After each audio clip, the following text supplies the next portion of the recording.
नमस्कार, गीतांजलि की काउंसलिंग में आप सबका स्वागत है। आज जिस मुद्दे पर मैं बात करना चाह रही हूँ वो है कि मैं अपने आप को कैसा सोच रहा हूँ, क्या समझ रहा हूँ मैं अपने आप को।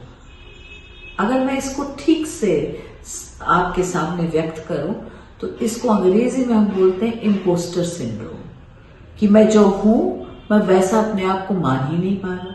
मेरे जीवन में मैंने कुछ पा लिया है, कोई सफलता मुझे मिली है, लेकिन मुझे यकीन ही नहीं है उस सफलता पर कि वो सफलता मुझे मिली है।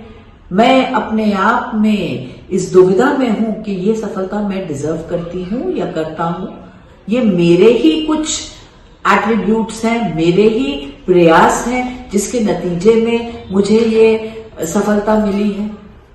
वो व्यक्ति विशेष जो इस तरीके की सोच रखते हैं, इस तरीके की मानसिकता रखते हैं कि वो अपने आप में ही बहुत सी शंकाएं पाल लेते हैं, अपने कौशल को, अपने परिश्रम को, अपनी अचीवमेंट्स को वो खुद ही एक्सेप्ट नहीं कर पाते हैं, डरते रहते हैं, अविश्वास में जीवन निकाल देते हैं। हमारे इर्द गिर्द अनगिनत लोग हैं जो इसी तरह की व्यथा से ग्रस्त है कि वो सब कुछ होते हुए भी खुश नहीं रह पाते, डरते रहते हैं, शंका में समय व्यतीत करते हैं, क्या ये सच्ची में उनकी सफलता है। ये जो इस तरह का शंकामय जो एक मानसिकता है, इसी को इम्पोस्टर सिंड्रोम कहते हैं। लोग ऐसे क्यों बन जाते हैं? शायद जीवन में किसी स्थिति में, जीवन में बचपन में कभी उनके ऊपर बहुत सा प्रेशर रहा होगा, बहुत सारी एक्सपेक्टेशंस रही होंगी उनसे कि उन्हें सब कुछ अच्छा करना है, कोई भी गलती वो नहीं कर सकते। तो इस तरह का अगर माहौल में एक बच्चा बड़ा होगा तो वो बड़ा होकर भी अपने आप को कभी भी ये परमिशन नहीं दे पाएगा कि उससे कोई गलती हो गई है, कुछ कमी रह गई है। वो फिर उनकी आदत बन जाती है कि वो ठीक ठाक चीज में भी कोई त्रुटि, कोई कमी, कोई गलती देखते रहते हैं। तो अपनी अकम्पलिशमेंट्स को डाउट ही करते रहते हैं। लोग उनकी तारीफ करते हैं तो उन्हें लगता है कि शायद वो गलत देख रहे हैं, शायद वो झूठ समझ रहे हैं। वो अपने अंदर ये एक गिल्ट ले आते हैं कि मैं लोगों को चीट कर रहा हूं, मैं फ्रॉड हूं, मैं सही नहीं हूं, मेरे जीवन का सत्य उन्हें पता चल जाएगा। ये जो चकाचौंध है सफलता की, ये जो मेरी तारीफें की जा रही हैं, ये सब झूठ है, ये मिथ्या है।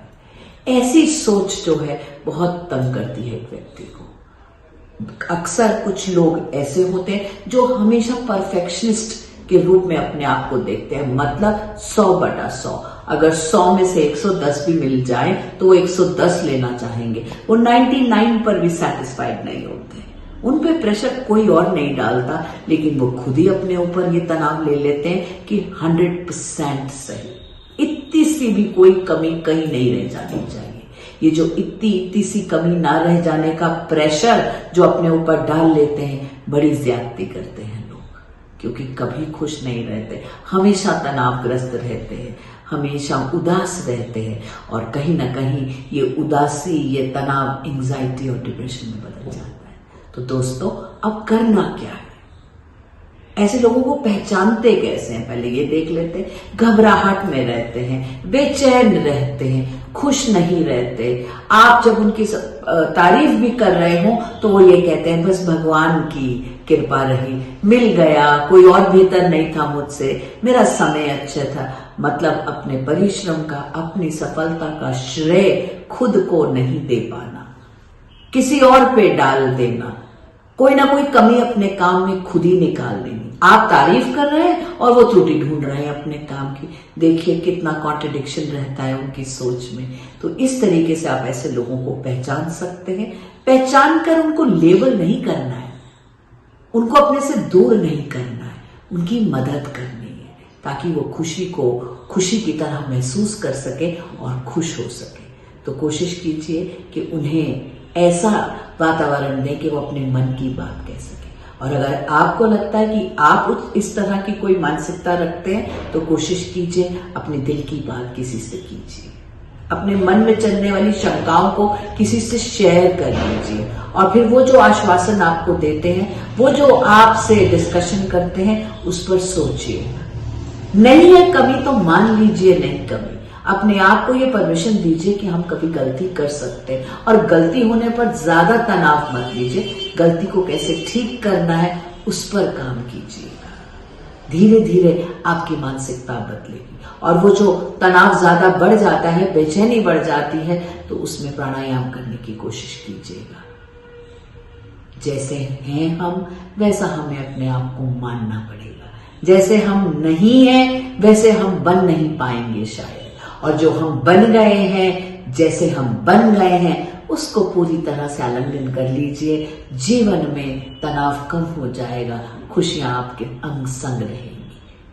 आप सबको इन्हीं शब्दों के साथ बहुत सारी शुभकामनाएं कि आप खुशियों में खुश रह सके, अपने आप को मिलने वाला सफलताओं का श्रेय जो है उसको एंजॉय कर सके। बहुत बहुत धन्यवाद। हमारे चैनल आई ऑफ ट्रुथ को सब्सक्राइब कीजिए YouTube पर, इसे फॉलो कीजिए Facebook पर, Instagram पर, Twitter पर और कू पर। हमारे चैनल के बारे में फीडबैक देने के लिए हमें मेल कीजिए ioftruth.6@gmail.com पर।